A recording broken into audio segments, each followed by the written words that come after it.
Do the trashy pulp novels of the world have anything to offer? Are bestsellers all they're cracked up to be? Here at Terrible Book Club, we explore whether you really can judge a book by its cover, or its ridiculous synopsis. You ever passed a book and thought, ugh, who's reading this? We probably are.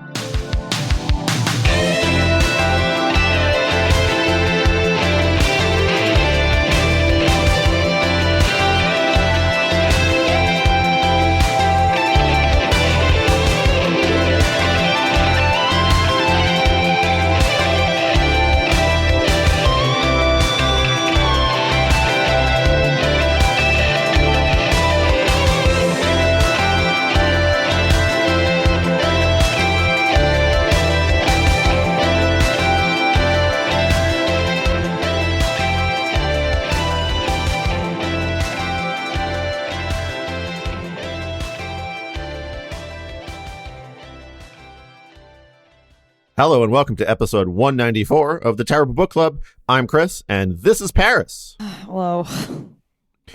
This time we read How to Fail at Almost Everything and Still Win Big by Scott Adams, the Dilbert guy, you know, with the tie and the office humor. That comic that got canceled, read moved to a subscription-only service by the woke mob, read free market capitalism, because he went on a racist rant on YouTube. Our patron Arrant requested this one, saying, I picked it up because having never read Dilbert, I had no knowledge of the man before he went full nut job last year. This led me down a rabbit hole of seeing just how nutty he is, and so I read this book. It's part memoir, part self-help book that borders on the line of new age medicine. It's not going to make for the funniest episode. It certainly won't top Nathan Masry, but it's a fascinating look into the mind of a man who would go insane just a few years later. Wait a second. Garfuccino, Dilberito. I was going to say, like, there's the something food of about, hell. We found the food of hell. There's something about, like, Sunday morning comic strips and shit-ass food that there's a crossover. Although in Nathan's case, he wasn't the Garfield guy. So that's even stranger. I have to agree with Arrant here that that's weirder for sure. Yeah, we have entered a strange sometimes this podcast really makes me think about, I think about quantum physics and quantum mechanics on a pretty regular basis because I'm a dum-dum and I'm like, wow, cool. But then sometimes are you thinking about the Roman Empire? How often do you think about quantum physics? Yes. Literally every day. And I'm like, I wish I understood this. I'm so dumb, but it's so cool. I also work with a bunch of actual scientists, which is probably why this happens. But this podcast sometimes makes me go, damn, we really are in a weird time. Like, I feel like we're opening rifts sometimes, and this is one of them. Like, the rift to Hell's Cafeteria paved by Nathan Masry and Scott Adams. What's coming? What's the next Sunday morning comic strip food you think it's out there? Like some kind of Family Circus lasagna nonsense. I feel no, that's like Garfield. Family Circus is having a nice Christian meal. That's like, well, they're having the Eucharist. Look, Christ is on my shit list this week, more so than usual. Oh? Christ took my favorite makeup brand for me, and I'm very upset about it. So, what? All right. Brief aside here. Y'all that wear makeup on your faces, you know what it's like. You try a bunch of brands. A lot of them suck. You just kind of suffer through it because you don't have a lot of money. And then one day, you stumble upon a brand that lasts. The pigment stays. It's relatively affordable. Like, checks all the boxes, right? So that happened to me a couple years ago. I found Beauty Bakery. It's a black woman-owned beauty brand. Fucking killer lipsticks, killer eyeliner. Love it. Bought a bunch of their stuff. Fucking 2 days ago, the owner sends an email and is like, sorry, I've been called to the Lord. See ya. And just shuts down the business because she's super into God. And I'm like, no, Christianity, you can't take this from me too. You got last minute Jesus again, this time. I did. For your Jezebel face paints that she can no longer. Just such a bummer because, like, we've lost a lot of them in the last couple years, and I don't know if they've all been sucked up into the sky by Jesus or if this is the first one, but it's just such a bummer. Oh man, now where am I going to buy eyeliner? I don't know. There's this other brand I'm going to try. I'm sure I'll let you know. You'll find. I'll let y'all know what could replace Beauty Bakery in months from now. You'll be hearing this months after the brand has closed, and then you'll get my recommendation as to something new like a year later. So really timely discussion topics. Anyway, Sure. It's Easter weekend, and I'm already over here like, man, fuck Christ. This sucks. Go ask him to give it back to you. Go ask, see if you can kick her out of the church. I don't know. Anyway, bad choice for your life, Arrant, for reading this book, but a decent choice for us because we get to hear about more Sunday morning comic strip foods, I guess. I always appreciate Arrant's recommendations because they really are always things that we would never consider. They're always wild self-help or memoirs, and we're just like, who is this? Like, what? And same with this, like, Scott Adams, I was like, who is that? And then, okay, the guy who wrote Dilbert. And I was like, why does that ring a bell? I was like, oh, right, the racist rant. And I was like, uh-oh. But still, never would have picked it up. So thank you. If this is your first time listening to the show, what we do here at the Terrible Book Club is read books that we assume will be bad based on their cover, title, summary, or some combination of the three. Sometimes, like today, we read books that our patrons, listeners, or friends recommend. So we do the opposite of what most people do in a bookstore or while they're browsing the internet. Usually this experiment results in a disappointing read, but once in a while we end up liking the book. Content warnings for today include, in addition to our usual barnyard language, the diversity ceiling, which you can just sort of figure out what that's about right now. So we're going to be talking a little bit about that. And unbearably milquetoast takes on extremely obvious stuff. Yeah, so you know what? If you're allergic to, like, a white guy coming up to you and being like, hey, man, you should eat protein for gains, like, you should probably just stop this episode right now. Like, if you can't stand another guy telling you not to eat white starches, it's a real big mansplain. Like, let's the racism, there's definitely some racism and misogyny here and there. We're not going to hang on it too much, but we do have to talk about the diversity ceiling because boy does Scott Adams think that he's hit that numerous times in his life and that's a real thing. Okay, here is the back of the book summary that tries to lure you in for crucial life advice from the Dilbert guy.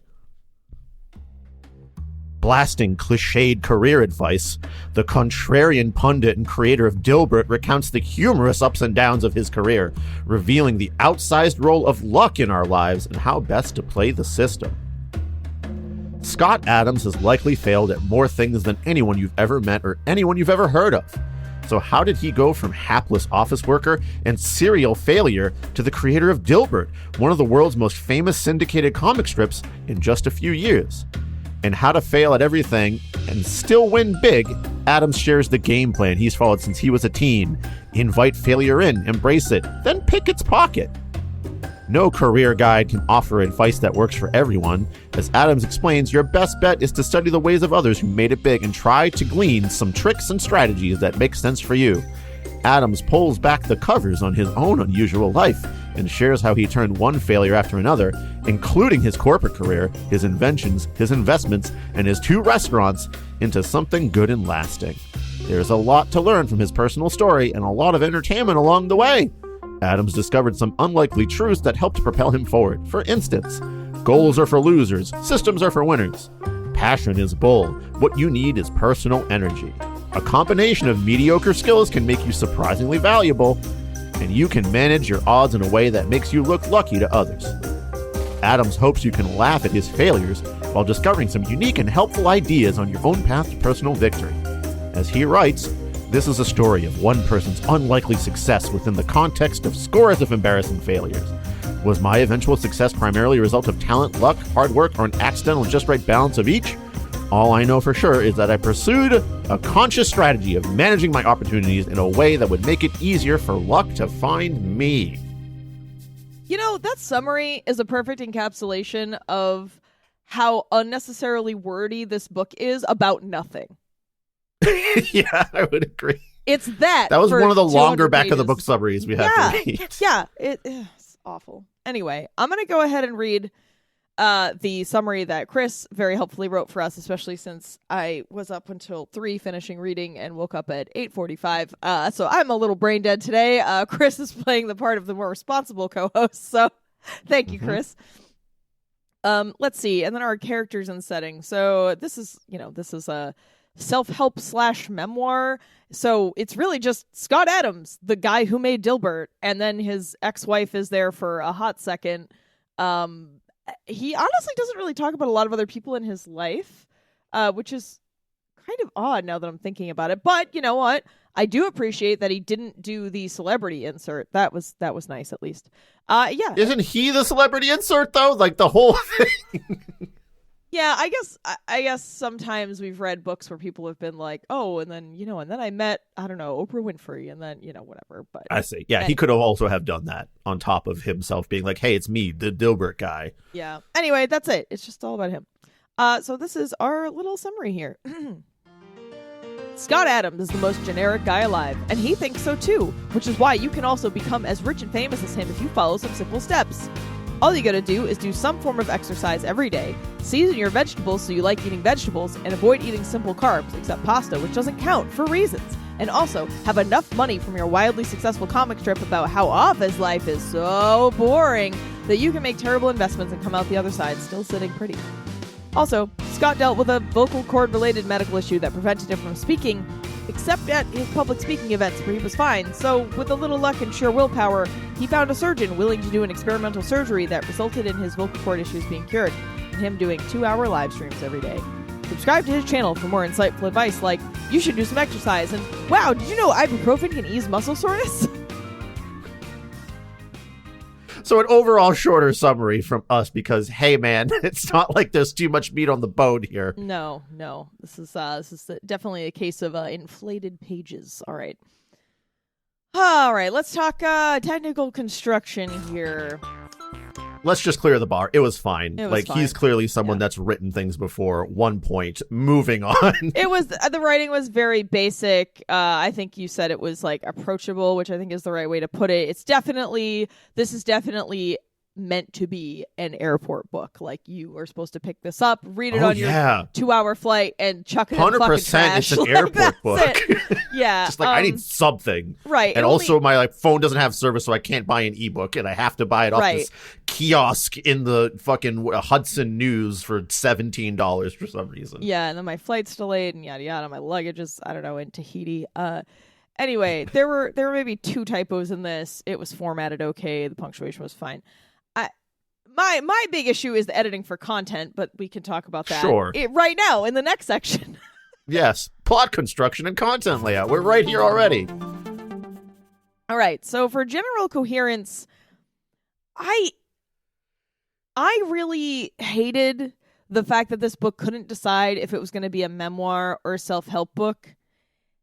It just did not combine those two things well. Like, I left this book feeling like I got no helpful advice and do not really know who Scott Adams is as a person. So it's sort of failed in both counts. And I had trouble wanting to continue to read because it was very repetitive, which made it a little less coherent, because you're like, why am I reading this again? He just kept repeating himself, but saying the same shit over and over again.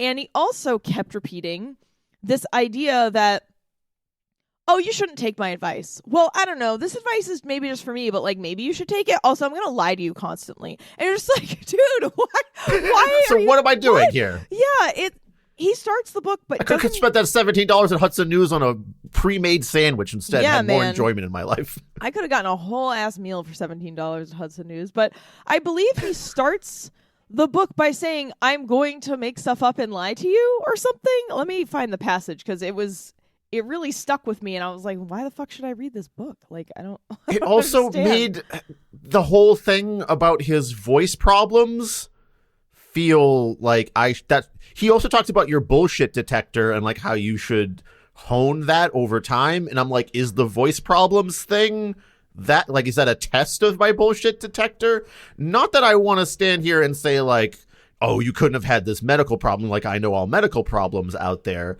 But when you're like, I have vocal problems except when I do public speaking, I don't know, man. That kind of sets it off for me a little. Yeah, it was. Sorry, I found so the very beginning, he starts off with, hey, by the way, I wrote this book for my son who died of an overdose. And you're like, wait, what? And then that's never brought up again. it's not part of the book. And I'm a little confused by that. It really comes off as disingenuous, as though he's just trying to, I don't know, get tragedy, sadness points at the beginning to get you to read his book. And obviously, I have no idea if that was his intention, but that is how it comes off, because you never again hear about his son or his son's struggles with addiction. And it just feels real bad. Feels bad. And right after that, he says, a couple pages later, he says, this is not an advice book. I've crafted pranks that spanned years, sometimes when no one was in on the joke but me. Some of those pranks are still percolating. I have posed as other people online and even in person. I have written opinions I don't actually hold just to see what reaction I would get. I once wore a professional disguise and infiltrated a high-level business meeting just to get material for Dilbert. Let's see. By any objective measure, I might be one of the least credible people on Earth. I'm not too proud to admit that given a choice of saying what's true versus what's funny, I'll take the path with the greatest entertainment value. I'm also not an expert on anything, including my own job. I draw like an inebriated heller monkey, and my writing style falls somewhere between baffling and sophomoric. It's an ongoing mystery to me why I keep getting paid. So I don't Don't trust what I say. Right up at the top, right? So I'm not going to trust what you say. Yeah, and I mean, I get that he's trying to do some self-deprecating humor, but some of the stories he tells actually don't sound very true. So it just led me to question everything he said and feel like I was just reading nonsense. So what's the point?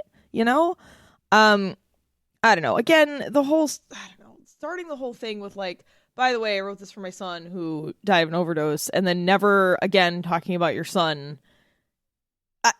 There's just something weird about that, and it kept sitting with me. Like when I was later thinking about putting my notes together, I was like, why do that? Why? I don't know. Did that strike you as odd, Chris? Am I crazy? Like, it was one of the many things like that and the vocal issues that struck me as, I don't know if I should try to strike down your credibility on this, because it's one of those things where like you're kind of being a dickhead if you're like, I don't believe that happened to you. But at the same time, when again at the top of the book you're like, I'm a contrarian asshole that likes to post fake shit for the sake of doing it because I find it funny, the bullshit detector starts peaking a little bit. And when you're also lecturing me in the same book to hone my bullshit detector, I don't feel as bad about going like, did that really happen? Well, I mean, obviously his son did really die of an overdose, and that's absolutely horrible. And I'm sure that I didn't reresearch it. Yeah, so no, and that did actually happen. It's a real tragedy, and something that unfortunately many of us are all too familiar with. In 2024, this book I think came out in 2014. Am I right about that? I think. Quite a bit ago. In any case, I don't know. I obviously you can dedicate books to people, that's fine. But the way that he does it, he says, I'll just read the preface to the second edition because it's got some other stuff in it that's absurd too. When I finished writing the first edition of this book in 2013, I had no idea how much impact it would have on the business world and on the field of personal success. Oh, the field of personal success? Yeah, the business world. Yeah, Dilbert really made an impact. If some of the content in these pages looks familiar, it's because by now you have seen my work referenced in other best-selling books and countless podcasts and video clips. Have we? Okay. Scott, have we? I don't know, man. Countless. You can't count them. I don't know, man. I got 10 fingies and not a one is raised right now. I don't know. I mean, this was, we are talking 10 years ago, but even still, I remain skeptical of this claim. For me, it's the line about having a huge influence in the field of personal success. And business world. And the business world. I can even roll with the business world thing because he's the Dilbert guy, and I'm sure there's a lot of office workers out there who are like, Dilbert's my favorite. But just the concept of the field of personal success. What do you mean by that? What is the field of personal success? Self-help books, just professional self-help media, professionalers. Yeah, it's like the saying the field of eaters, like the people who eat. Like it's a very broad category. Yeah, it's gross. It gets better.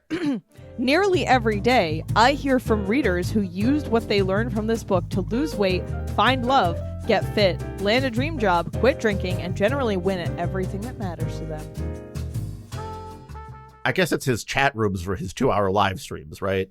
I guess. Which he's probably doing right now as we're doing this, because he says later in the book he starts at 9 in the morning or something with his live streams. I guess. Anyway, let's do a stream raid, you guys. Come on, let's go. Yeah. Raid the Dilbert stream. No, it's YouTube. I don't even know if you can do that on, or is, I don't know. I guess I thought it was YouTube, but anyway, it ends with, when I write, I like to write for one real or imaginary reader. It's a technique for finding my right voice. When I wrote the first edition of this book, I imagined my then young stepson someday reading it. That was my motivation for making it my side project for 2 years of my life. You could think of these pages as everything I thought one young man needed to know to succeed in life. Unfortunately, Justin didn't get a chance to finish reading it before fentanyl took him. Nor did he know fate had made him an accidental agent of change for thousands of people who would someday read a book written for him.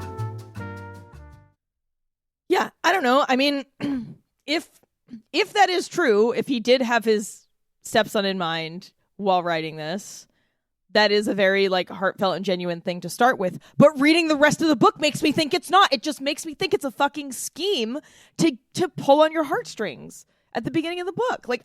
Because of everything he sets up later, it's then really hard to go back and take that terribly seriously. I agree. I agree. Again, horrible thing. I'm not criticizing Scott Adams for dedicating a book to his son or anything. To be clear. This is obviously terrible, and I would never wish the death of a child, especially in that way, on anybody. And that's, again, I understand that was a terrible thing, but just the setup of how it is mentioned in this book, and then how the book makes you feel afterward, it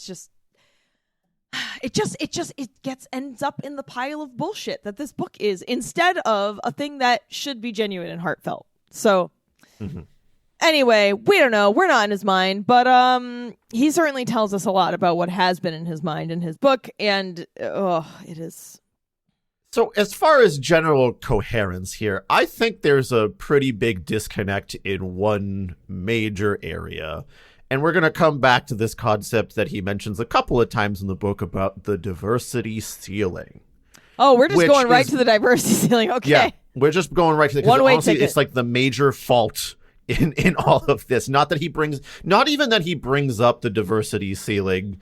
It's to how it's juxtaposed against some other stuff that he mentions. Yeah. Well, there's a few other major faults. The other one is money and how that factors into everything. But let's talk about... That's exactly what I'm getting at here. So I'm sure you can figure out what he means by this just by me putting those two words together. Scott Adams feels as if him being a cishet white male has actually been a disadvantage to him in his outside of Dilbert career, and perhaps during his Dilbert career too, considering he's been hemming and hawing about being canceled or whatever. But in any case, he brings up how I never moved up beyond certain levels at my office gigs because they hired non-white dudes instead, and Chris, they didn't want to seem... Why don't I just read the passages, because there are two right back to back, and you're just gonna get the direct flavor pumped into your ears. All right, let's do it. During my banking career in my late 20s, please note that, asterisk. During my banking career in my late 20s, I caught the attention of a senior vice president at the bank. Apparently, my bullshit skills in meetings were impressive. He offered me a job as his gopher or assistant with the vague assurance that I would meet important executives during the normal course of my work, and that would make it easy for him to strap a rocket to my ass, as the saying went, and launch me up the corporate ladder. Is that a saying? Is that a saying that went? Strap a rocket to your ass? Yeah. I don't know. Yeah, I've heard that before. Oh, I'll allow it.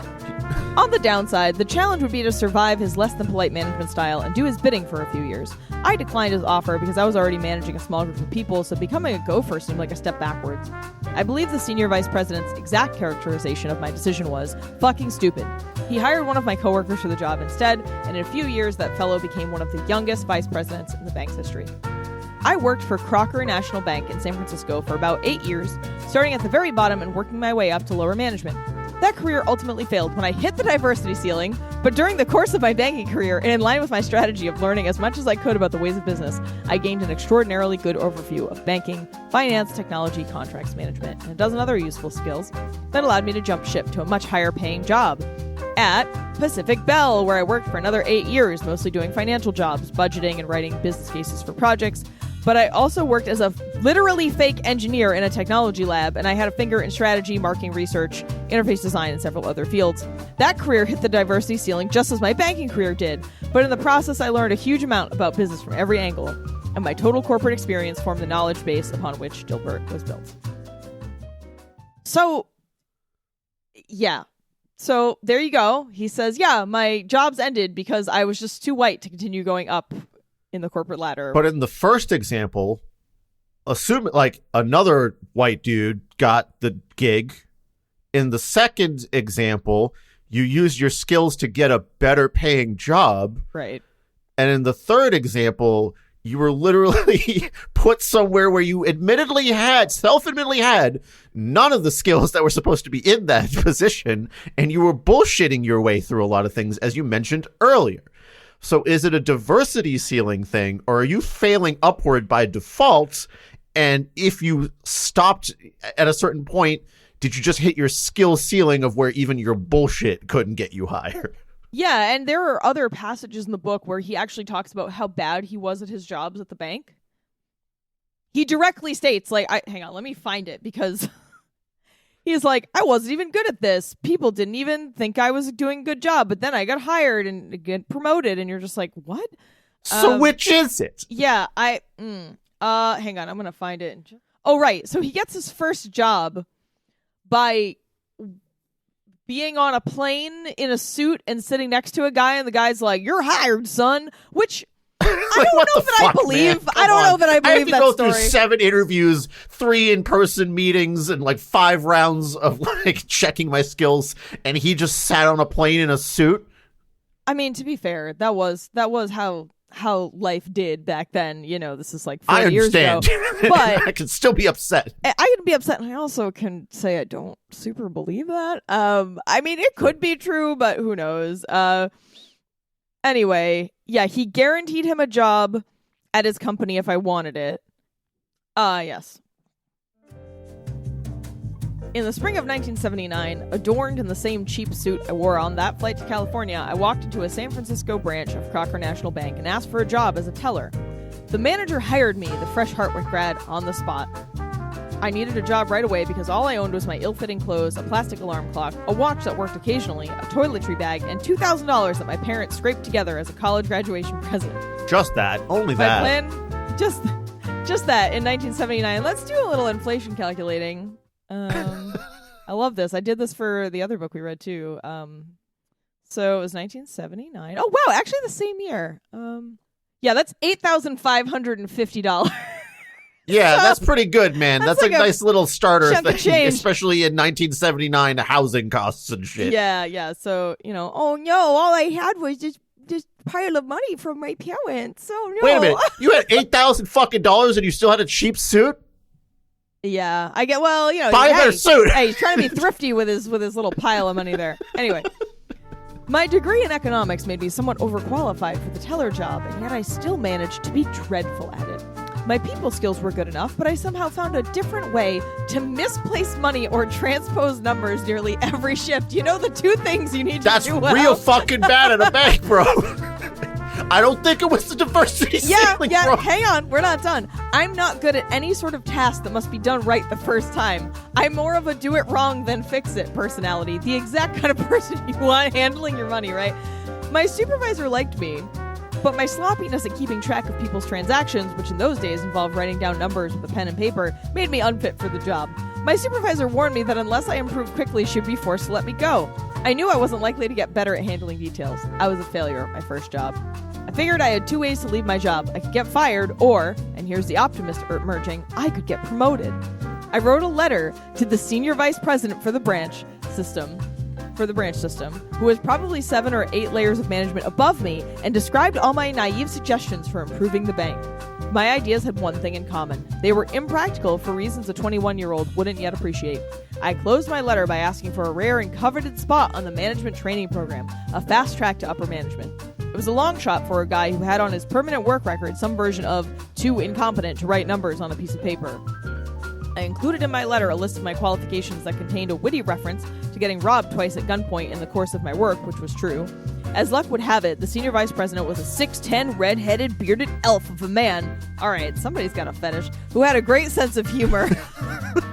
He read my He's tall and handsome, and he's got the ginger on him. He's got a Santa thing. That's all I'm going to say. He read my letter and invited me to his office for an interview. The senior vice president told me that my suggestions for improving the bank were underwhelming, but he liked my sense of humor and because of that had a hunch about my potential. A month later, I started the management training program. Somehow I'd failed my way to a much better job. In my 8 years at the bank, I was incompetent at one job after another at various times. I was a branch banking trainee, a project manager, computer programmer, product manager, lending officer, budget supervisor, and a few other jobs I've forgotten. I never stayed in one job long enough to develop any legitimate competence, and I'm not entirely sure additional experience would have helped in my case. It seemed as if my only valuable skill was interviewing for the next job.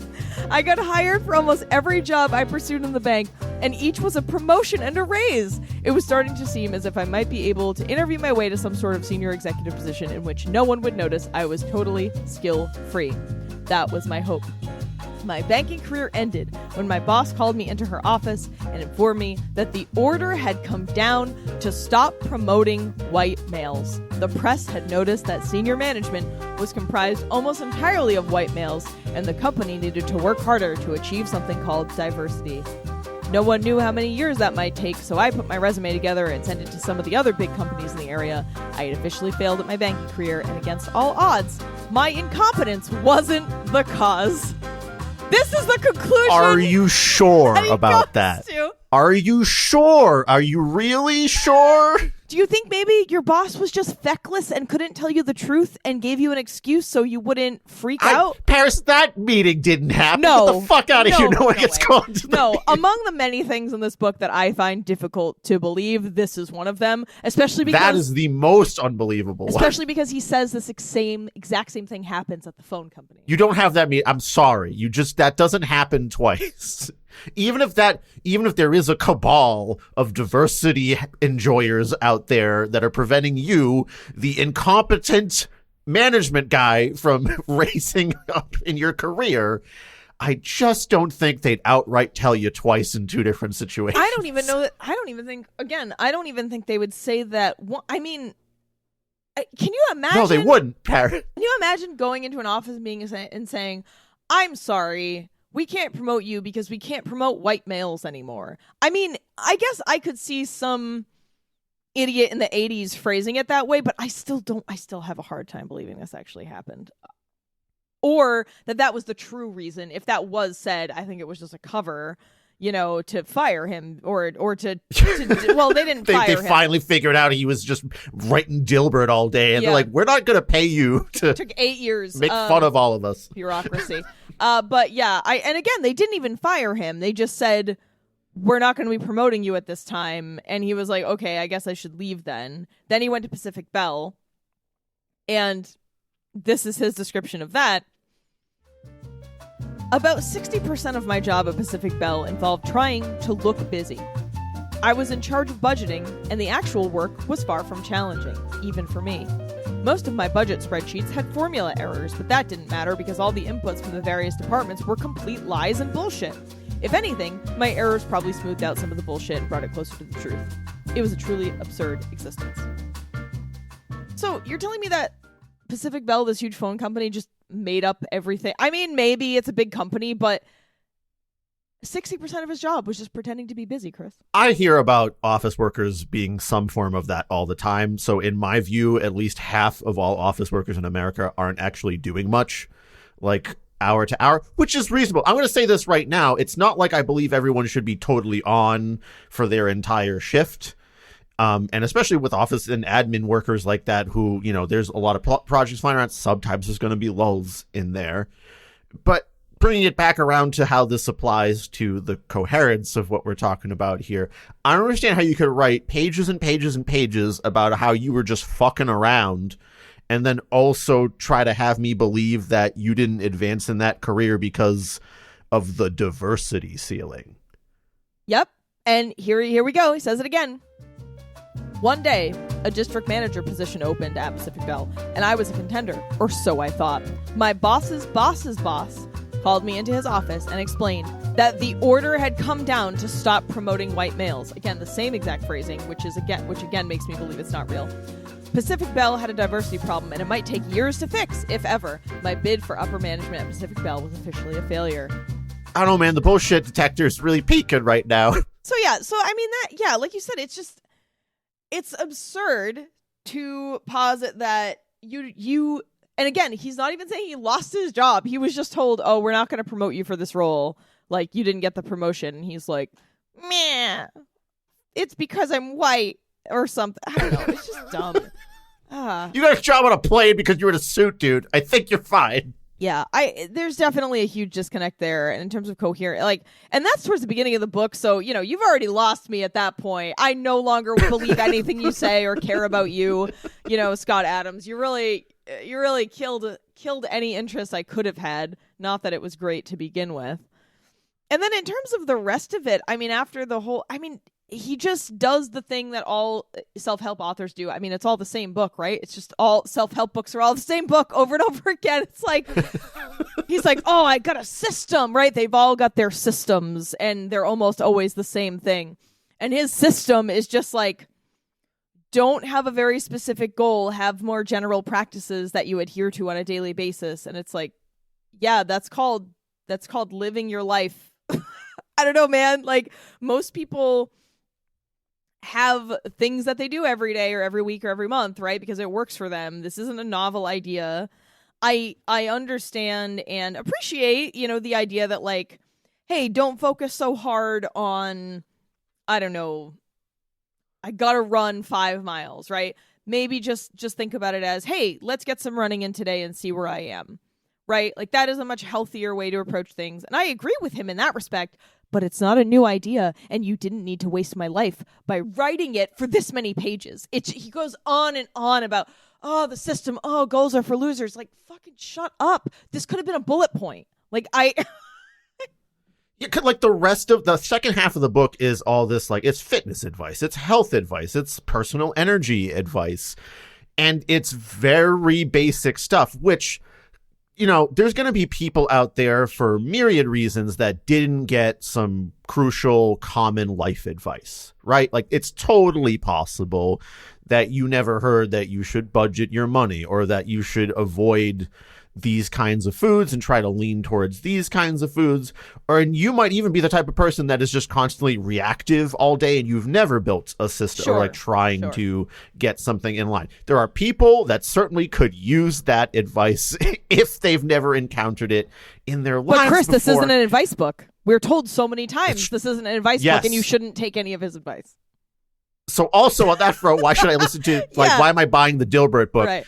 But the point I'm trying to get at here is that when you boil everything that you're saying down to, like, just try a little bit, just try to exercise, and hey, did you know that vegetables taste better if you season them? That doesn't need to be extruded out to about 200 pages, because, like, it's really like the back half of the book is 200 pages of you should avoid simple carbs. I enjoy coffee. Try to exercise a little bit every day. Like, if that's it, I don't need to hear about, like, your fucking tennis routine with your friend that one. Like, that's like, it's baffling that you're getting this basic advice and then him saying, I don't know what I'm talking about. So I don't understand who this is for besides the person that literally never received extremely basic advice in their lives. Yeah, especially now with how social media has proliferated and become so ingrained in in everyday life, and how you're constantly seeing life advice on social media, right? Like, whether it's TikTok or Instagram or, I don't know, Facebook, I guess, or Twitter or whatever. It's like you're always seeing. Obviously, this was 10 years ago, but even then, I feel like influencers are still influencing. Yeah, like okay, self-help books were still self-helping or whatever. Self-awareness question for us here, okay? Just for a brief moment, like, are you and I just in this mindset that like when we see stuff like that, like the influencer thing and the self-help thing, which there are clearly markets for, people wouldn't be doing it if it didn't make them some cash. And you and I are always baffled at this kind of thing because we're like, there's nothing really crazy new here. I feel like I've already been learning this and trying to implement some of the practices that I've been seeing. And we're just assuming that other people must be smarter like than this to like not fall for like that basic thing, or they've already heard it or something, when there's really like this huge market of people that does need this kind of advice, this extremely basic stuff. Well, I don't know. Are we being a little snooty about it is what I'm asking.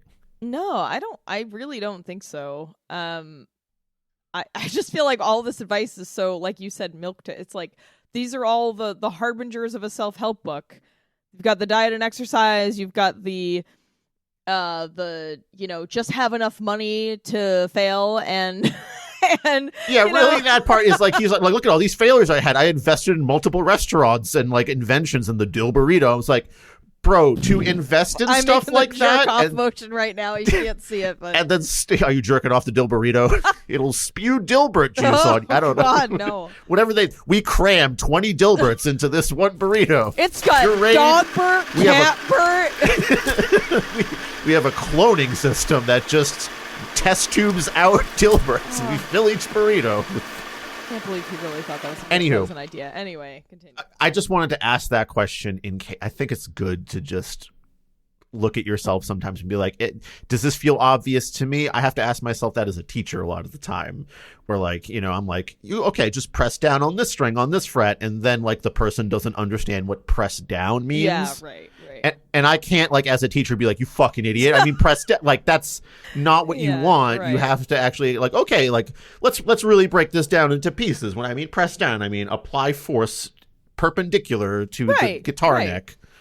No, I guess some people might need this more than we think. They don't need this version of it, let me tell you that. Because that's true. So my thing is like, okay, I agree with you that there are plenty of people who maybe haven't gotten around to seriously considering these basic tenets of like being an adult that can get through life, right? But would they go to the Dilbert guy for this? Like, is this? It just. He doesn't seem to me to be sort of this like celebrity paragon, right? I mean, unless 10 years ago he was and I just missed it. I don't know. Maybe we are. I mean, Dilbert was popular, but I think if you ask like half the people like, oh, who writes Dilbert that read Dilbert, they'd be like, Scott something? Like, yeah, I don't know. I mean, again, maybe this is just because we're so removed temporally from, when this actually came out and, when he had some level, a higher level of fame and notoriety than he does today. Maybe we're just misinformed about. Maybe he was really influential, but I still doubt that many books and podcasts referenced this book. I still don't believe. Yeah, I'm gonna need like the citation thing, like and like when you go into a journal, it shows you all the other papers that cite this art. Show me that, bro.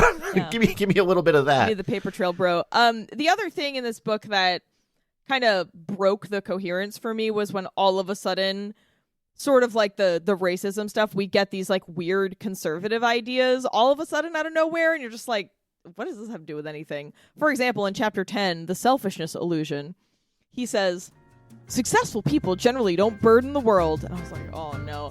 Corporate raiders. Yeah, I know that's. Here we go. Corporate raiders, overpaid CEOs, and tyrannical dictators are the exceptions, says the man who would later support Donald Trump. Most successful people give more than they personally consume in the form of taxes, charity work, job creation, and so on. My best estimate is that I will personally consume about 10% of the total wealth I create over my career. The rest goes to taxes, future generations, startup investments, charity, and stimulation of the economy. Oh boy, I cannot disagree so wholeheartedly with a statement such as this.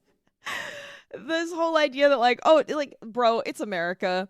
Y'all are not paying enough in taxes. Like, you are not contributing to the health of society. This whole idea of trickle-down economics, I think at this point in the game, we're all very familiar with how that You've chosen a side at this point. Yeah, that is a poor system, a poor way to think about the world. 10 years ago, I get some people were still sort of have the fucking claws of neoliberal capitalism deep in their flesh, and one of them seemed to be Scott Adams. But it really took me out of the moment when, like, all of a sudden he says stuff like that, and you're just like, oh man, he says some weird shit about women too, where he's like, women only like this kind of joke, and it just made no sense. I don't know, it's just really those little tip-offs there, right? Okay, so have we gone through what we need to for this section? Do you have anything else to add before we score? For coherence and content arrangement, or even content layout. Well, I feel like we've covered that. I mean, it really just needed to be edited down significantly. Like, this was not edited enough for content, in my opinion. There's a lot of repetition, and so much of it is him hemming and hawing about whether or not you should even pay attention to the page you are reading currently, which I found incredibly fucking annoying, and also broke coherence and, like, my ability to care and pay attention. And I mean, if this is supposed to be a memoir where you tell us a little bit about your life, I feel like we didn't learn much about him other than, he tried to start drawing when he was little and got discouraged because this like mail away art school rejected him for being too young.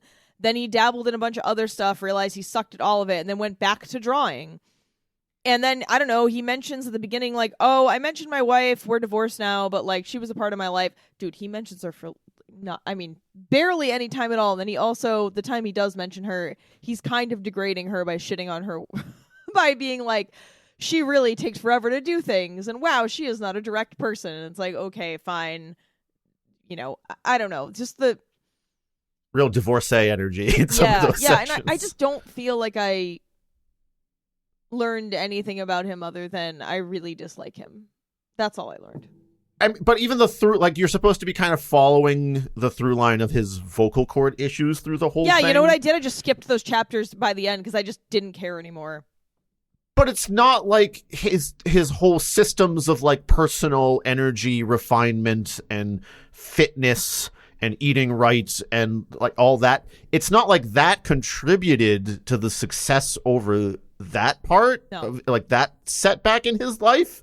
He just kind of got lucky to live in a time where there was an experimental surgery around that worked out, and also for him, had the and money he didn't, like, give up looking, pursue that doctor and get that surgery. And again, the thing that kills me in terms, like, the core here that I really dislike is that he never acknowledges that money is the essence of how he achieved any success. Like, and I don't have any sense that his parents were fabulously wealthy, but they certainly had well enough standing to send him off to college with $8,500, and and he also had enough money to invest in so many different things that failed, and I was unclear as to whether that was actually, no, it must have been during his banking jobs, because he got those jobs right out of college. So, yes. Right. So after college, he starts amassing money by working in banking and has enough to comfortably lose quite a bit of money. I mean, if you think about it, because he had failed software inventions, he had failed investments in things, he had failed food ventures, failed restaurants later on. I mean, he never talks about how, give yourself the permission to fail. I mean, but having the permission to fail is just a parachute made of dollar bills. And if you don't have that, you die from the failure fall, right? Like, that's you know, you have to have enough resources, whether that's cash or people to support you, to take those leaps and attempt to fail. For those of us who did not grow up with money, or people greater still who grew up in extreme poverty, you don't really have the option to fail. Because you gotta be real fucking careful how you choose, man. Right. So I never, I mean, just personally, anecdotally, and from a lot of other people I know, I never felt comfortable going big and attempting failure, because if I did, I would be homeless and not have food to eat, or place, you know. So yeah, it's easy to say that shit when you had a nice little pad it already to worked land out on. It really already worked out for you, and now this is all just a fun gravy game. It's just really a lack of perspective. This book really lacks that critical perspective, And again, it's strange because he seems to be able to in one breath say, I was really bad at my job and I should have been fired. Oh, but then racism is why I didn't continue. I don't know. So it's like, man, you have the ability to, you have some level of self-awareness, but then he never goes that extra step to connect it to other external factors, like finances or whatever. Anyway, it's a bummer. I hated this. -1. Oh, hard -1. It's a tough -1. It's a -2 in spirit. There's a -2 under that -1. If we could go lower, we would. Yeah, absolutely.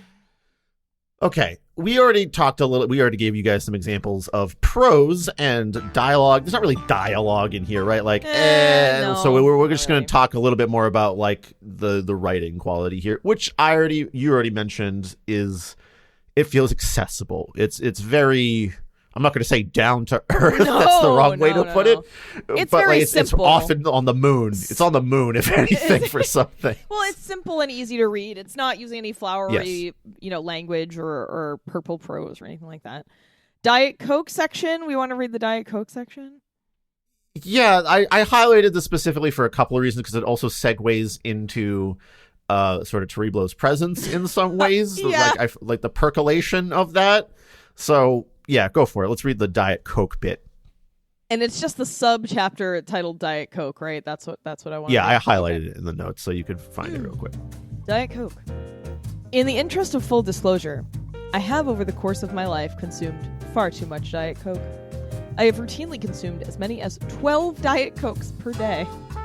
This was in the context of nearly every medical and nutritional expert warning against it. My problem was that I truly enjoyed each Diet Coke I drank, and when I looked for the science about the health risks, I saw a lot of correlation, but no clear causation. But I kept an eye on it, just in case the science became settled on one side or the other. A few months ago, as part of my process for writing this book, I put my concept of cravings management to the ultimate test. I quit Diet Coke cold turkey after 40-plus years of extraordinarily regular consumption. The first week was hard, I admit, but I substituted coffee, which I also love, whenever I crave Diet Coke, and that greatly reduced my need to use willpower. I wonder if it's because it also contains about the same amount of caffeine. Week 1 was... Sorry. 8 weeks later, I see Diet Coke as a weird little colored water full of chemicals I don't need. My cravings are completely gone. Giving up Diet Coke didn't require much willpower beyond the first several days. I'm even enjoying my greater coffee consumption because I feel more alert all day. And coffee in moderation gets high marks from science for promoting good health. The reason I picked Diet Coke for my cravings elimination test is that while I'm not convinced that diet soda is especially unhealthy for the occasional consumer, I wasn't so sure that drinking 12 cans a day was contributing to a healthy life. And while the studies on the dangers of diet sodas stopped short of being convincing, at least to me, at some point, the sheer tonnage of negative health correlations reached a tipping point for my personal risk profile. Just to be clear, I am not personally aware of any proven health problems from an occasional diet soda. I just don't like the odds. So I picked this one out for a couple of reasons. It's just we've read other samples before, very straight to the point, very accessible kind of thing. But there's this cultishness about caffeine consumption that happens in here that makes me wonder if all of the stuff about personal energy management and fitness and like food for energy is like, you're drinking 12 cans of Diet Coke a day, bro. It might be the caffeine. Yeah, you think? Is helping that. Turns out the secret to life is just get ripped on caffeine and you'll be able to... It's drugs. Again, it's just drug use. For reference, after a quick Google here, there's roughly 46 milligrams of caffeine in a can of Diet Coke. That's more like a cup of tea than a coffee, but still. But 12 of them, 46 times 12 is like 552 milligrams of caffeine, which is substantial. What? Okay, wait. So he trades in Coke for coffee. Coffee has about 150 milligrams of caffeine per cup. So if he's drinking I hope he's not drinking 12 cups of coffee, because I did that and I actually developed a heart arrhythmia and had to stop drinking caffeine for a long time. He mentioned somewhere in the book that he's up to like 4 to 5, I think, daily. So it is more caffeine consumption. Yeah. It kind of depends on how strong you make the coffee and things like that. Because Yeah. depending on the cup, it could be like 95 to 150 and like what's a cup and all that kind of fun I stuff. just think it's bizarre that he's like, I'm just taking caffeine in a different way, and this is my big success story. It's like, what? You didn't stop drinking the caffeine. There's not even like a sugar difference if you're doing the Diet Coke, right? Like, yeah, so. yeah. I mean, and I guess his whole thing was the whole scarecrow, chemicals, bad chemicals. Like, oh, dude, come on. This whole... Yeah, you gotta watch out for that dihydrogen monoxide, man. It'll fucking get you eventually if you're not careful. Yeah, oh no. Especially when it's got carbonation in it. Oh no. I know. But yeah, he does a lot of this sort of classic diet talk about, evil chemicals in food, how simple carbs are bad. Like, God forbid you to fuck What a is potato. caffeine? Is caffeine not a chemical? Oh my God, Chris, you've broken it wide open. Okay, so what I'm saying here is that like there's this undercurrent of like coffee. You should have coffee. I have coffee in the morning. Coffee. He's like one of those coffee guys that every time they bring it up, you're like, is everything cool? Do you have to like evangelize about this for some? Like, what is going on behind here? That you're like, yeah, coffee is great to have, and then I'm so energetic because of my fitness. Listen, exercise does give you more energy. Sure. It does make you feel. Yes. I'm not discounting that, but roughly 500 to 700 milligrams of caffeine daily is also going to have an effect. Yeah, yeah. And he's like, wow, you also got to get enough sleep. It's like, yeah, dude, we know. Here's the thing, we all know sleep is important. We don't. People, I'm talking about Americans. I think studies on sleep in America. And elsewhere, I guess, in any industrialized nation. Sorry, I have like a weird... I was like a research helper for my fiance when he was writing his thesis on sleep and capitalism. So I have a stick up my ass about this particularly. Like, it's not that people don't sleep enough because they don't want to. It's because they fucking literally can't. Because we live in late stage capitalism, and what the society we have created does is sap all of our time, whether we are working or on our phones or computers, and it is very difficult to get into a normal sleeping rhythm if you are working 12 or 14-hour shifts or on your phone the rest of the time. You know, like there's a lot of more complex things I could say about this, but I don't want to waste too much time. But this whole idea that like, oh man, people need more sleep. It's like, yeah, bro, we fucking know, but we can't because we live in hell. Like you can't get enough sleep. I would like to sleep because more. You have to work too much, or you know, maybe you work a lot and then you come home and you can't wind down, so you relax by being on your phone or to watch TV or your computer, and that keeps you up longer. And you know, so some of it is like just trying to reclaim some semblance of individual peace, which does result in a reduction in sleep. Anyway, there are many books and articles I could recommend. Probably the shortest one is Jonathan Crary,'s 24/7 Late Capitalism and the End of Sleep. That you know, that's had some critiques, but there's a lot of studies backing up what I'm saying, and if anyone cares, I will be happy to route you to that scientific literature. But for now, just know that it's not as easy as Scott Adams says to just sleep more, or like just eat better, or just succeed and fail and get promoted. There's a lot of this just do it, just think about it. Like affirmations are a thing in this book. Again, we've got It's God, they really are all the same book. It's all the same thing over and over again, which is why it's so infuriating to me. No one ever has anything new to say. And a lot of these things in self-help books, you can really only actualize and make happen for yourself if you have the resources, the money, the time, right? And most people in our society do not, because we live in late-stage capitalism. So... Get all fucked, right. all self-help books is my message. On the other hand, you know, I want to be clear about something, is that if all the books are saying the same thing, yes, then there's a through line of possibility and likelihood that shit works great if you, again, have the resources and time to dedicate to planning and strategizing and making all that shit happen. And the through line, if you had that. The through line isn't, it's up to everyone individually to do this. The through line is we all live in hell, and it's the hell system that is the problem. The call is coming from inside the house. It's coming from inside the McDonald's, people. Come on. The last thing I want to bring up in sort of the prose section of this is, he's a cartoon man. He makes funny comic strips. Funny. And of course, the humor in here is like Dilbert level humor, right? Which it's popular. People like the Dilbert guy. So some people got to find this funny. And I just want to ask you personally, Paris, how often did you read Dilberts? Did you ever find them funny? I just remember as a kid. I feel like I was a kid when I first saw Dilbert. How long? Let me see. Yeah, that's when I first saw Dilbert too.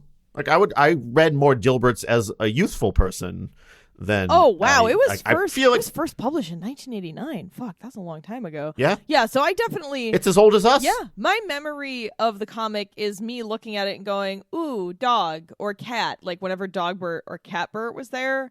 And I remember thinking like, oh, dog cute, cat evil. That's funny. Like that was the only. I mean, I was a kid, and I never read it as an adult once I actually had jobs. So I don't know. I'm sure it was funny for people who worked in offices and stuff. Like there were. I think some of the humor was sort of about the pointlessness of a lot of corporate jobs, which totally valid, and you can laugh at. That's fine. But the comics that were in here were not particularly funny. No, they weren't that funny. So for me, I wanted to bring this up because I feel like Dilbert had sub-influence on my mentality of office work in general. Oh, interesting. Not that I was like, oh my God, Dilbert is like revealing the truth of office work and I want to avoid that. But I feel like it had a hand in me not wanting to do office jobs. Are you saying Scott Adams saved you a little bit? I don't know about saved. We can debate that. Whether that was a good choice or not to avoid that. But what I wanted to say is that I didn't want to. I'm saying Dilbert was the only influence on this. There's, of course, millions of influences on me in that direction. But I did think of Dilbert as like office people. This is what people in the offices and that kind of work, they enjoy that kind of humor. And it wasn't that what was being satirized in Dilbert was what I wanted to avoid. I wanted to avoid the people that found Dilbert funny. And if that was all the people in the offices, I don't want to be there around that type of person. Yeah. I don't know. This, again, might just be something that's sort of, maybe we're just too young, the wrong generation for this kind of thing. I feel like Dilbert and The Far Side was the other one I associated with offices, but The Far Side was actually funny sometimes.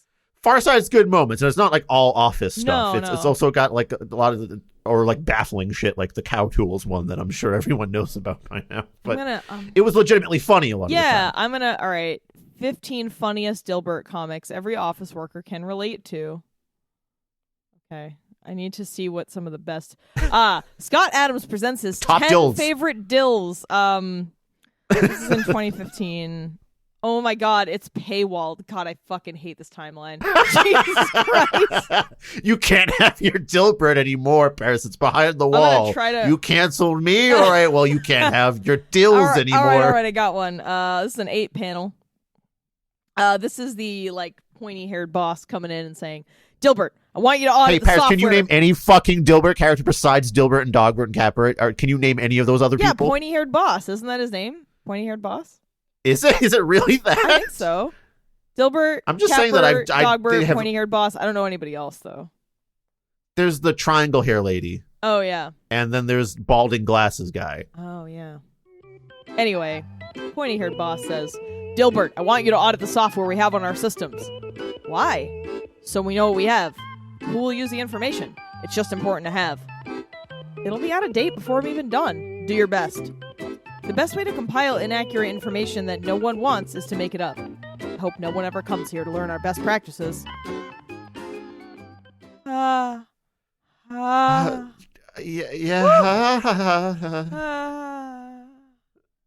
I get that you're observing the absurdity of like office life, but like there's like not much of a joke there. Like that you didn't say it in a funny way.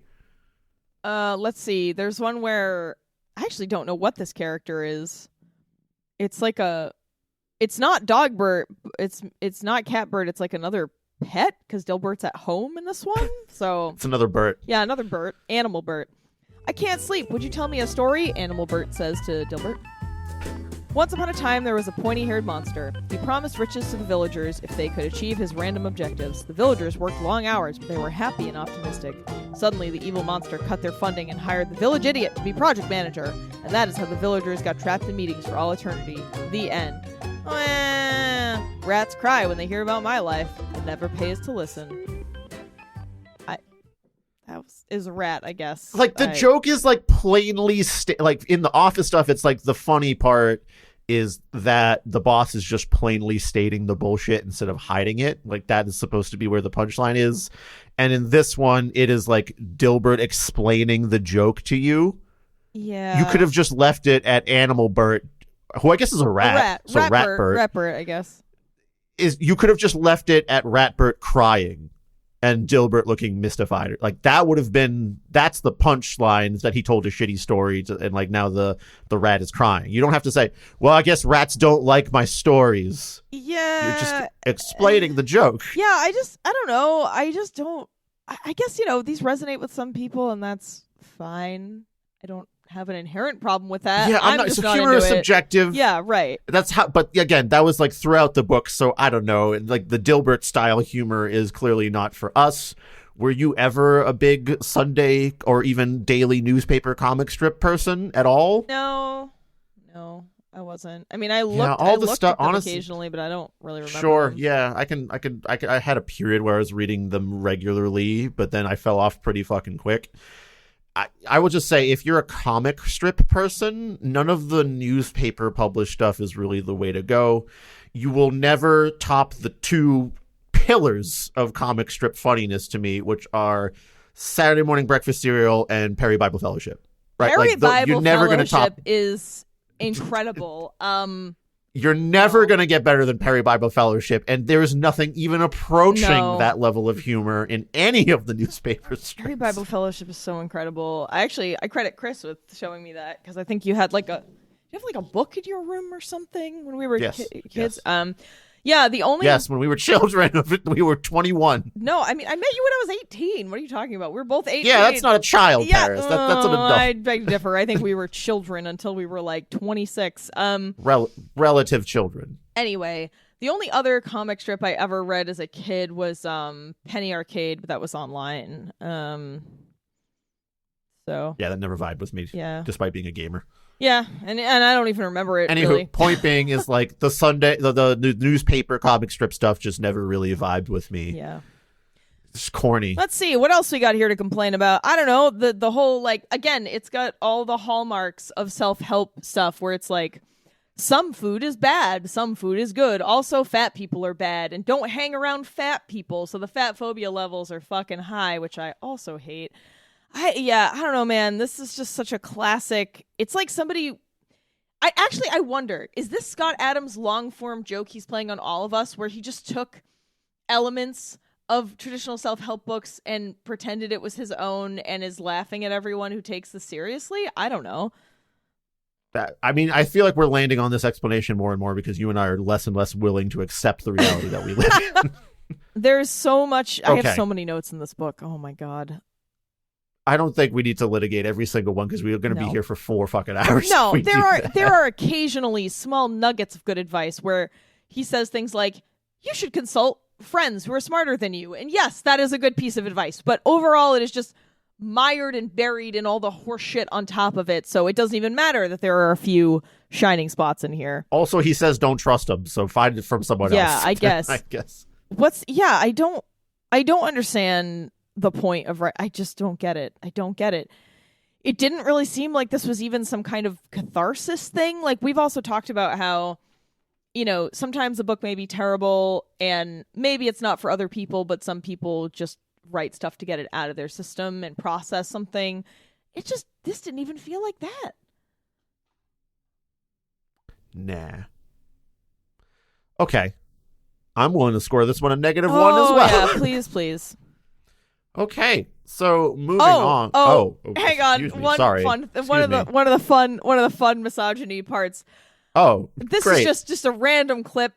I'm going to start with the assumption. On the way out, you're hitting me with some of that. Okay. I'm going to start with the assumption that there are 3 main reasons a woman wants great-looking hair. Number 1, attract sexual partners. Number 2, improve career potential. And 3, feel good about herself. Flip 3 and 1, and maybe we would be in agreement. Number 1 is probably like, I like having nice looking hair because I like looking at me. Right. When I look nice. He's saying that and this is the part where he's talking about the women caught in the hair care death spiral and why they don't exercise, which there was like a whole chapter. I don't know why he feels the need to talk about it, being neither a woman nor a person with hair. So I don't quite understand how this ends up in here. But he's like, yeah, some women don't exercise because they don't want to do their hair again. And like, okay, I can confirm this is sort of true. It is really annoying to have to redo your hair constantly. So, you don't want to get sweaty and stuff, but there are products that like you can use dry shampoo. You can wear your hair in styles where you can minimize the need to refresh it or whatever. But a really needless part of the book, like, why did we have to talk about this? It feels like he woke up one day and this was like he remembered that time his ex-wife took forever to do her hair before they left. And he was like, that bitch, I'm going to write a chapter about it. Oh, wait, I know why. It's because we prefer you healthy. I've never known a man who would prefer an unhealthy-looking woman with movie star hair over a fit woman with a ponytail. And if I ever do meet that guy, I'll try to avoid him because he sounds like a creep. Who's the creep here, Scott Adams? I think it's you. A hiring manager will always have a subconscious bias for the healthier-looking applicant, male or female. Humans evolved to have favorable opinions about anyone who looks healthy because it's a marker for good reproductive odds. That's why society needs laws that limit discrimination against the differently abled. What? I guess thanks. I'll take it. If your main reason for spending time on your hair is to feel good about yourself, a healthy body will always trump a good hairdo. This whole, like, you need to impress women be hairing. You need to impress men, and it's very strange for him to say a hiring manager will always have a subconscious bias for healthier look. He's saying don't be fat is what he's saying. It has nothing to do with health. It has everything to do with perceived health due to weight, which is bullshit. And his whole like, oh, humans evolved to have favorable opinions about people who look healthy because of good reproductive. That's not true at all. It's a construct of our fucking society. Again, the late capitalist hell we live in. It's not the thing with like humans evolved to have this certain mindset. It's like that's the culture that you are in. That's not an evolution that's like intrinsic to your brain. You were brought up with those ideas, so you assume them to be basic truth. Yeah, and it's very strange where he's like, the society needs laws that limit discrimination against the differently abled, but women, make sure you're not fat and have your hair and have like a ponytail because people are going to be biased anyway, so just give in to it. Don't push back against the bias and try to change the system. Just accept it and be skinny. But also always don't spend time on your hair, which could maybe also help you in that case. But specifically not the hair. I can't. Oh, right. The next chapter was voice update 2, and I literally said, I'm skipping this. I'm not reading it. And I didn't. It was like 4 pages, whatever. But that's how much I hated this. -1, move on. Yeah, yes, exactly. Okay. Moving on into Terriblo's presence. I had a lot of notes to hear all of a sudden for this, but I'm just going to really boil it down to, I mean, it's like kind of the random batshit turns like that. That pique the detector and like other shit that like, why did you include this? Like this one section where he's talking about practicing and how some people have like the practice gene. And he's like, yeah, I can also flip a pen in the air with one hand while swiping under it with the other just as the pen takes off. It looks cool. Huh? This is an adult man who wrote that in his book that he published, everyone. He's like, check it out. What? I did a Like, kickflip with a fuck. pen. Whoa. Whoa. Because I practiced it. I guess that's that thing of like any skill can like be put together to make you successful. One time at a business meeting, I did the pen flip thing, and the manager said, "You're promoted on the spot, not because of your skills, because I think the pen flip is cool." Yeah. And there's also other random moments of like weird conservative shit that really threw me off. Like when all of a sudden at the beginning he's like, "And this is why I don't trust experts." And you're like, "Oh no." And he talks a lot about Google searches. It's like the beginning of what he would later. This book was the fucking harbinger of what Scott Adams would become 9 years later. Yeah. Wait, don't trust experts. Don't trust you, but trust my smarter friends, who I guess would be Right. None of it makes any sense at all. Okay, so there's a bell curve, right? Where like you can be dumb, but then you get into smart friends territory where everyone can ask you advice about anything. But then if you focus in and get like really knowledgeable about something, don't take that person's advice anymore. Right. And at the very end, speaking of like random weird stuff, he's like, "Oh, about affirmations. By the way, I don't believe in magical thinking, but you should still do affirmations." And you're just like, okay. And there's, to be fair, he did hire someone to put in a bunch of citations to support a lot of the claims he makes.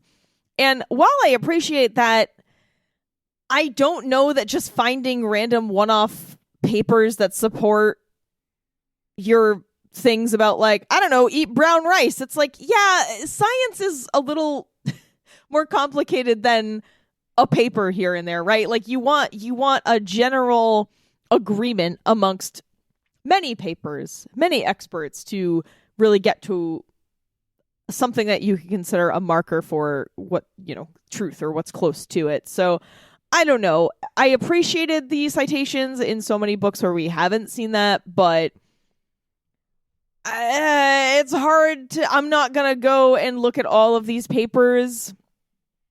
It's a lot of stuff, and it's hard to know how much of it is quality, right? Because just because somebody does a study and it's out there doesn't mean it's good, or that it's not verification, right? Or that it was done in a way that would make the results trustworthy. So it's kind of difficult. It's really difficult to know if these citations are really more than just set dressing, which is kind of what they feel like. So Tiriblo makes his presence known in that way, yes, but also in the internally within me, which is again I think where we're finding the presence of our Lord more often, because the turn at the beginning of the book for me, where it was like, okay, this is relatively harmless-ish. And then he it's basic advice, sure, but it's not actively detrimental. And then he mentions the diversity ceiling stuff and how that's why I didn't get ahead in my career. Also, I'm an incompetent bullshit artist. And then it starts falling into more basic advice that also was a little self-contradictory. The turn into hatred that I made was so sharp. Yeah, it was just big. I got some whiplash based on that, so I felt like that's how I felt the presence for me. Oh yeah, for sure. This was just such a meandering waste of time. I can't believe anyone. I guess I can believe someone published it because they were like, "Oh, the guy that wrote Dilbert, people will buy this just on name recognition of the comic alone," and they were probably right. But man, is this rough? This is rough. I'm going to say 0 on this because while not actively Tiribloing all into our eyes and minds, still had the touch. Yeah, I think that's fair. A 0 for that section is fair. I think so. Okay.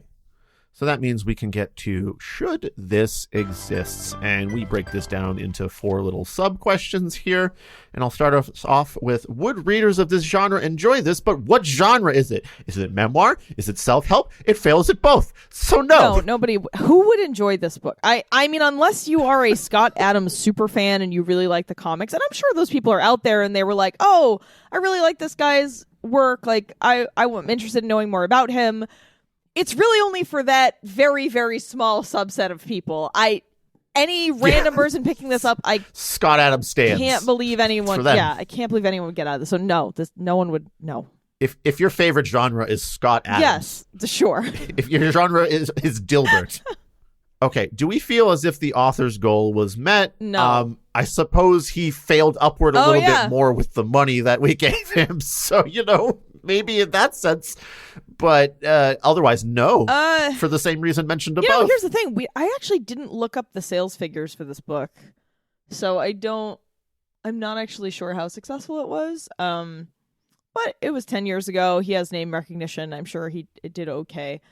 But I mean, he only got our money because it's our job to read these books, Chris. So I feel like that doesn't count, So no, it kind of doesn't. We're actively trying to make sure other people don't. Read it, I think. So it's a net negative. Hopefully. All right. Does it add anything new, interesting, or novel? Oh God, absolutely no. This is no. No, it's perhaps it's the opposite of that because of how basic it Again, is. it feels like Scott Adams' long form joke. All right. That's where I'm staking my claim.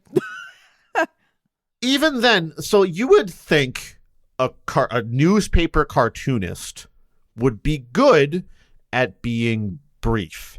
You would think, and yet key skill. And yet this was so not concise, which is why it took something from me. Did it take something from us?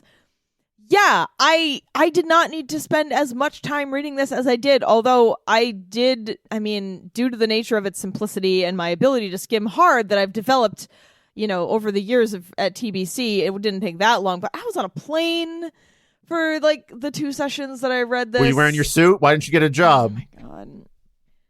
I was on... You missed your opportunity. There was someone sitting right next to you that could have offered you the big banking gig, and you were reading Dilbert books my instead. husband was sitting next to me, and he definitely cannot offer me a big banking gig, so no. But, yeah, it was just like, I don't know, airplane reading is like extra painful. I usually try to do pleasure reading and not TBC reading on planes, but I was up against a deadline. Again, I was up till 3 a.m. last night and got up at 8:45 to record this. So the pain was real. Honestly, I was sort of, I don't know if I was comforted. That's not the right word. I appreciated getting more context as to Scott Adams being a racist asshat, because when that happened, was that last year or the year before? I remember thinking like, why would the Office Comics guy be so racist? And now I read this and I'm like, wow, he's been racist the whole time. All right. Like, damn.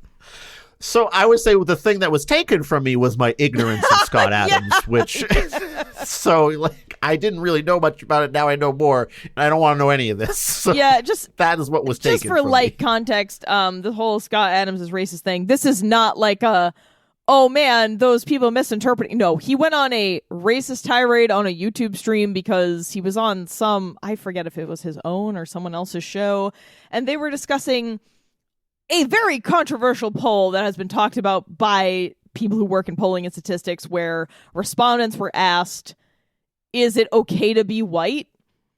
And some people said no. And again, I'm not really sure how this question was posed. I'm not saying this poll was a good use of polling or anything like that, but he took this as a jumping off point to say, get away from black people. I don't live near them and neither should you, etc., etc. So like pretty extremely upfront racist shit, not like the undercover stuff, right? And at the time, everybody was like, damn, the Dilbert guy? Like, really? And then, going back 10 years and reading this book, I'm like, oh, it was there all along. He just never said it out loud, I guess. Only in his books that I guess no one read. That's why we didn't know. So maybe this book wasn't successful. Yeah. I don't know. Okay, so -1 on that front too, yeah. I should say, right? Yeah. Okay, so that brings us to our final score. We got a point on technical construction, immediately lose it on plot construction, another -1 on prose and dialogue, a 0 on Terriblo's presence, and a -1 on should this exist. So -2 out of 5. Yeah. Wow, it's only a -2? Yeah, so the rubric makes for some allowances, and I think it feels weird sometimes when we like land on it. Oh, it's only -2 out of 5, but like comparatively to the depths of other things, you have to remember the pain that can truly be inflicted upon us, and I think there's worse out there than this. Hang on. I really just want to read some snippets from the Wikipedia page about Scott Adams, because It's Great. Let's do it. Dear Wikipedia, our longtime friend, deep, sweet friend. Adams has compared women asking for equal pay to children demanding candy. He pointed out satanic coincidences in the Joe Biden presidential campaign. After a 2022 mass shooting, Adams tweeted that society leaves parents of troubled teenage boys with only two options: to either watch people die or murder their own son. Good God. Yep. It gets better. Wow, that's a bonkers one at the end there. In December 2021, in reference to his July 2020 prediction that if Biden were to win the 2020 presidential election, then Republicans would be hunted, and there would be a good chance that they would be dead within a year, and police will stand down, none of which ultimately occurred. And then he doubled down on this in September, tweeting of 2021. My worst prediction of all time was if Biden gets elected, there's a good chance you'll be dead in a year. It was closer to 2 years. I missed it by 100%. He has stated 2024 now. He has stated that writing positively about Trump and supporting him ended his public speaking career and decreased his income by about 40% and number of friends by about 75%. Thanks for that self-own, Scott Adams, giving us the statistics on how much you suck. I have the statistical accuracy to show you exactly how much I fucked my life up. Oh, man. On June 28th... It's a spreadsheet here. Check it out. On June 28th, 2020, Adams said on Twitter that the Dilbert TV show, which I didn't know existed until we read this book, was canceled because he was white and UPN had decided to focus on an African-American audience and that he had been discriminated against. Oh, God. In a series of comic strips in September 2022, Dilbert parodied environmental, social, and corporate governance strategies. Part of the plotline involved an African-American character who identified as white and the company management asking him if he could also identify as gay.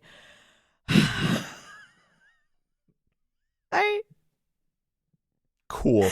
Dude, there's so much of this. Just read the Wikipedia page. Anyway, we normally don't do like dives into authors, and we didn't really. I mean, we just read this book and then I just read some Wikipedia stuff, but like, it's not a dive. No. Tasting the water a little bit. I didn't know anything about this guy at all, other than vaguely remembering the racist rant and being like, oh, that sucked, you know. Oh, one more for the road. Adams trained as a hypnotist. He credits affirmations for many of his achievements, including scoring in the 94th percentile on a difficult qualification exam for business school and creating Dilbert's success. He states that affirmations give him focus. He has described a method he has used that he says gives him success. He pictured in his mind what he wanted and wrote it down 15 times a day on a piece of paper. Revolutionary. Cool. Real high level. Write down shit you want to do. Woo! All right, Paris. All right, can we fix it? And no. Throw the whole man and the book in the trash. I can't. You gotta have something interesting to say before you write something like this. It's just Exhibit A in the case against just publishing anything because the person was famous in some other medium. Yeah, like not everyone has to write a book, especially if they're good at something else. It's fine. This is the thing I need celebrities to understand. Is like you don't need a book and a makeup line and a protein powder and like stop trying to do everything. Dilbert guy, you should have just Dilberted and kept your fucking mouth shut. Like, I don't know. I mean, yeah, and there was nothing about his life that was remarkable. For a memoir, you've got to have something going on that interests me. So, for example, Britney Spears just put out a memoir, right? And like, well, I'm sure it's not a shining example of literary prowess. It is interesting to people because she has had quite a bizarre life, right? And terrible in some spots. And, you know, it's a little tragedy porn, but she wanted to tell her story in her own words. Something she was denied for years because she was under this weird conservatorship. So, like, that's a compelling case for a memoir. Like, someone who was rocketed to stardom as a child, who had a lot of issues with her health and emotional state, mental health crises. She was under a conservatorship. There's a lot of mysteries surrounding that whole situation. So, like, absolutely, Britney Spears, go off, write your story. Great. I'm sure people are into that. Guy who wrote Dilbert, you didn't need to do this. Like, no. And even self-admittedly, like, it only could remain afloat through just kind of making the right bullshit statements to the right people to, like, have something take off. Not terribly I know, and this is just an unfortunate case of someone, going through something traumatic and then turning inward and not doing a great self-assessment, because I'm sure the loss of his son was very detrimental to his well-being. And I don't really know. I don't remember when that happened, but in any case, I don't know. It's too bad. It's too bad, people. Just fucking go to therapy. Don't write self-help books. Like, please go to therapy. Don't write a self-help book. Don't write a memoir. Like, unless you've got some really interesting content, I don't understand why people put these things out.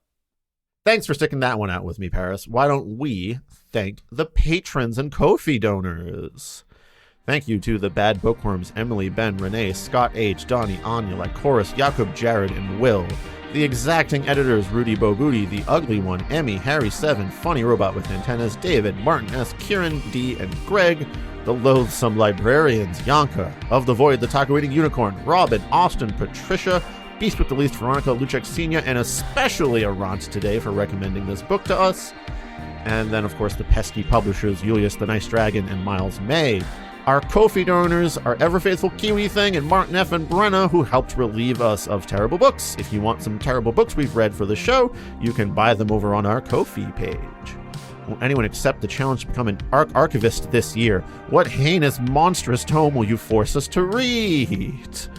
Blair, I'm the Dilbert guy, come to haunt you with tales of you should season your vegetables.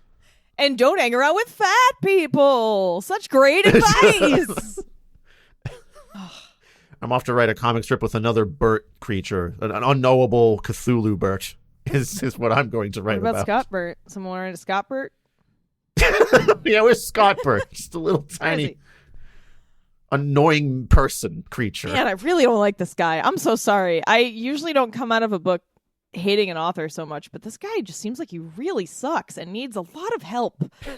Please, Scott Adams, go to therapy and stop. I don't know. He's doing fine with his Dilbert shit. He probably, he doesn't. He'll be okay. I think. I'm sure he'll be fine. He did lose a lot of revenue, obviously, due to his own actions. Oh, consequences. Damn. But yeah, man, just like. As you can see on my people who hate me spreadsheet, I've lost a 30% share of people who actually pick up the phone for me. I mean, look, obviously hate's a strong word, and I'm being a little hypoplectic here, but like apoplectic, not hypoplectic, apoplectic here. But seriously, man, like if you're feeling these kind of ways, you gotta talk to a professional, not publish it on the internet or publish it in book form. It's just ugh. Okay, Paris, I'm off to make a Dilburrito and a Garfuccino. It's capitalism again, Chris. It's always capitalism. Family circus Scioli. This is what I'm gonna go microwave some mac and cheese. Yeah, but is it Doonesbury mac and cheese? Oh no, it's got pasta in it. Oh wait, pasta's the one white carb we can eat, right? It's fine. I cook my pasta in Diet Coke and coffee so that I have more energy. It balances it out. Fine. Just put butter on it. Everything's good. All right. And I hope everyone has a good time in the field of personal success. Enjoy your life. Goodbye. Goodbye, everyone. We will come at your ears in 2 weeks. Thank you for listening to another episode of Terrible Book Club. Terrible Book Club is an independent podcast produced by your hosts, Paris and Chris. Sound design and audio editing by Chris, with sound effects and music by Epidemic Sound and sometimes also Chris. Our theme song is Kiss by Yearn, which is, you guessed it, actually also Chris. You can find more of his soothing synthy sounds on Bandcamp at yearn.bandcamp.com. Do you want us to review a book of your choice on the show? Do you want access to some extra audio-visual weirdness? If so, become a patron at patreon.com/terriblebookclub. If you'd like to send us a one-time tip instead, you can do that at ko-fi.com/terriblebookclub. You can also support TBC for free by sharing the show on social media, following our accounts on YouTube, Twitter, Instagram, Facebook, or Goodreads, telling your friends about your favorite episode, or by leaving a review on Apple Podcasts, Podchaser, or anywhere else on the internet. To send us book recommendations or your adorable pet photos, send an email to terriblebookclub@gmail.com.